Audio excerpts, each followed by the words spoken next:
Oke, selamat pagi, ciao an, good morning. Nah, jadi ini seru, buku yang ketujuh ini ternyata banyak yang melihat ya di TikTok ya. Ada 180 tayangan.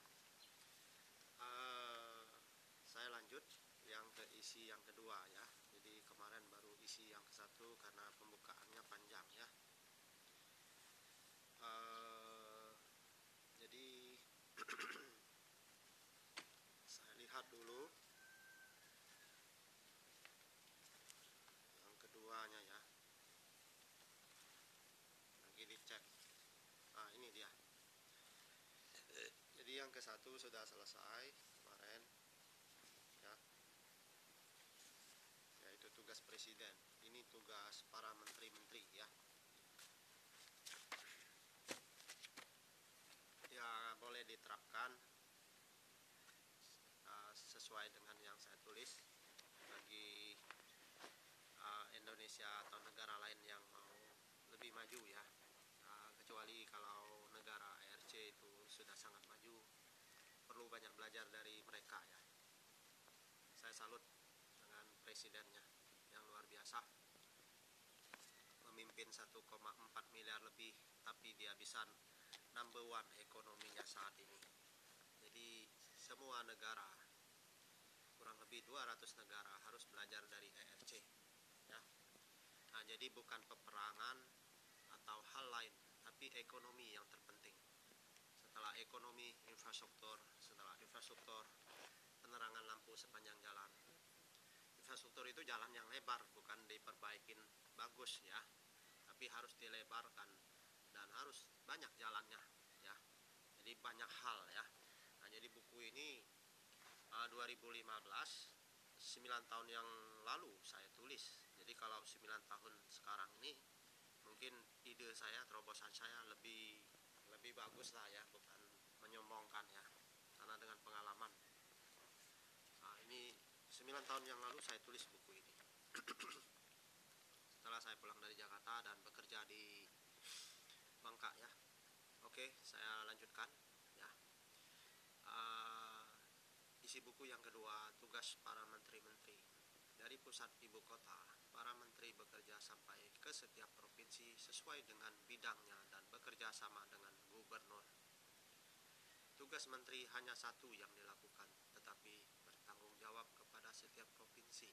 Inilah tugas menteri, tidak terlalu banyak yang ditanganin, cuma perlu pengawasan di setiap provinsi rutin setiap bulan, diteliti, dan itulah tanggung jawab para menteri. Menteri harus siap terjun ke bawah sampai ke kabupaten agar segala tugas yang dilakukan benar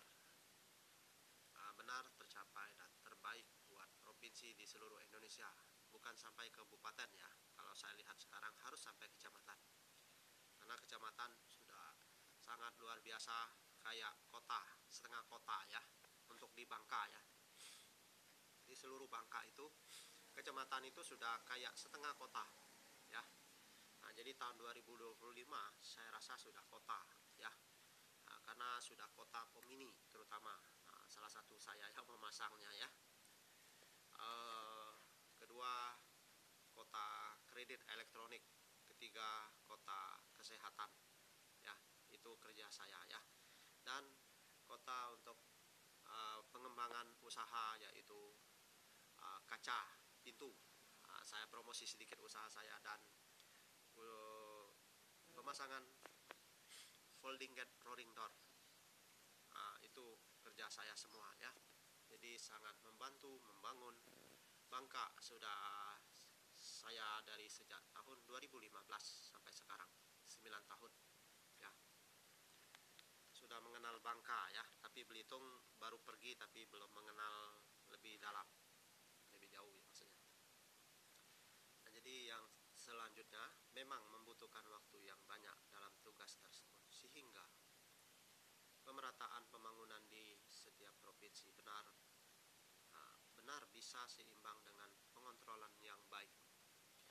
Inilah tugas menteri yang harus dilakukan saat memiliki tugas secara pribadi, dan memang perlu meeting dengan presiden kadang-kadang ya.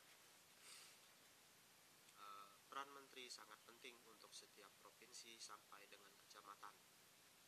Punya tanggung jawab yang harus dilakukan supaya setiap masyarakat mendapatkan fasilitas yang dilakukan oleh pemerintah.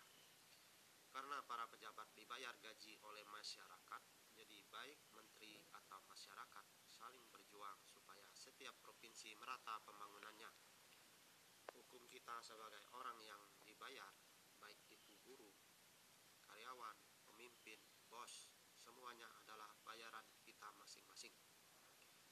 Kalau kita dibayar besar, artinya kita harus melakukan pekerjaan yang banyak dan tanggung jawab yang besar.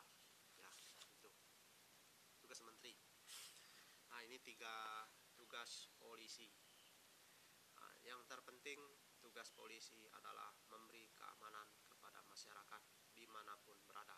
Jadi saya selama pulang di Bangka pernah mengobrol dengan polisi, ya, dari konsumen saya, anaknya satunya suaminya, ya. 2 polisi yang saya pernah ngobrol, ya.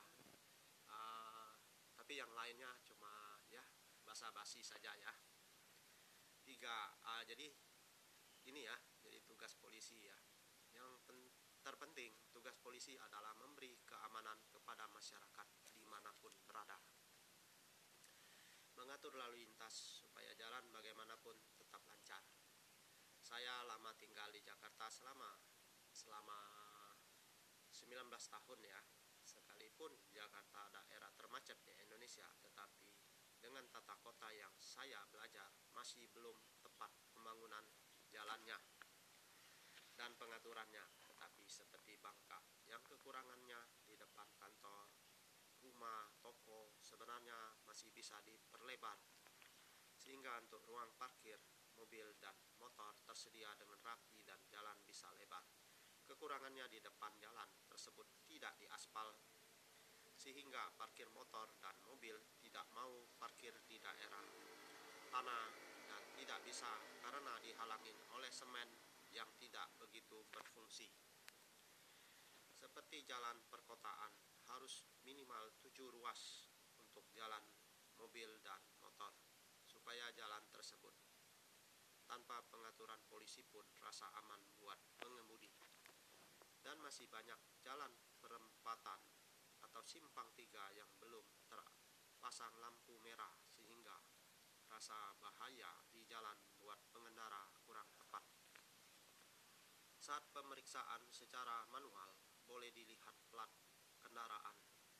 Jika plat tidak aktif, layak ditahan, tetapi plat kendaraan masih aktif, tidak perlu diperiksa karena pengendara mengejar waktu dalam kegiatan sehari-hari. Dan harus ada alat yang canggih di saat pemeriksaan, bisa terlihat. Kasus narkoba dan sabu-sabu penting juga untuk diperhatikan karena tidak layak untuk adanya narkoba dan sabu-sabu serta penjahat-penjahat yang tidak wajar. Jadi saya selesaikan dulu, berhubung yang keempat ini agak panjang, takutnya tidak selesai, ya. Karena masalahnya 10 menit di TikTok, ya, harus 2 kali ulang. Kalau di YouTube memang boleh diperpanjang. Oke, saya sekianin dulu. Jadi isi buku yang kedua dan ketiga saja, ya, untuk hari ini. Selesai, semoga bermanfaat buat menteri dan buat Pak Polisi, ya. Pak Menteri dan Pak Polisi. Oke, sekian. Mantap.